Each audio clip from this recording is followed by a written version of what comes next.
நூற்றாண்டு விழாவில் வந்து கலந்து கொண்டிருக்கும் என்னுடைய அருமை நண்பர் மாண்புமிகு தமிழர் முதலமைச்சர். தோல்வியில் முடிந்த கலைஞர் 100 கொண்டாட்டத்தில் தமிழ் தேசியவாதிகள் அப்படிங்கிற தலைப்பில் தான் நம்ம இன்றைக்கி இந்த காணொலியை காண இருக்கோம். தமிழ் தேசிய உறவுகள் அனைவருக்கும் வணக்கம்.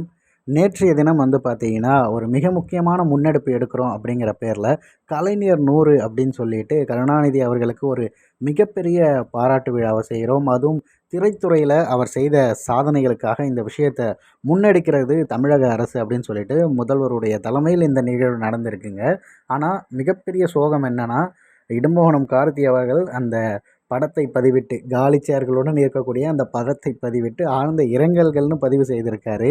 அதற்கு காரணம் என்னென்னா, நீங்கள் இப்போ பார்த்துட்ருக்க இந்த காணொளி தான். நான் தொடக்கத்திலே ரஜினிகாந்த் அவர்கள் பேசக்கூடிய அந்த சின்ன துணுக்கை நான் பதிவு செய்ததுக்கு காரணம், மிகப்பெரிய ஜாம்பவனாக அந்த இடத்துல அரங்கத்தில் இருக்கக்கூடியவர், ஒரு திரைத்துறையில் இருக்கக்கூடிய மிகப்பெரிய ஜாம்பவன் ரஜினிகாந்த் அவர்கள். அவர் பேசும்போதே அந்த இடத்துல கூட்டம் இல்லை, காலியாக இருக்குது அப்படின்னா இதைவிட என்ன தெளிவுபடுத்தணும்னு தெரியல. மக்கள் அந்த அளவுக்கு தெளிவடைந்து விட்டார்கள் அப்படின்னு தான் நம்மளால் பார்க்க முடியுது.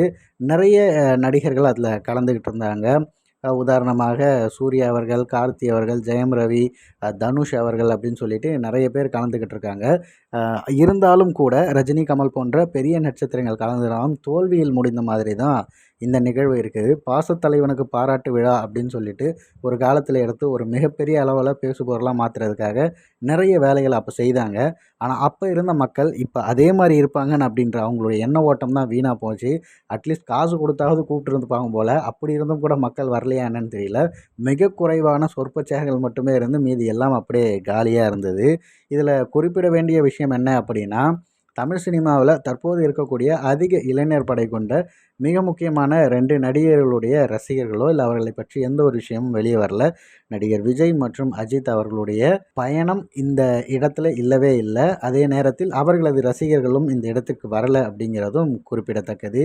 எந்த விதத்திலும் அரசியலுக்கு பயன்படாத நிகழ்வாக இந்த காணொளி தெரிந்தாலும் கூட முழுக்க முழுக்க அவர்கள் முன்னெடுக்கக்கூடிய ஒரு வெட்டி பந்தா இதிலிருந்து உடைந்து வீழ்கிறது அப்படிங்கிறத பதிவு செய்வதற்காகத்தான் இந்த காணொளி.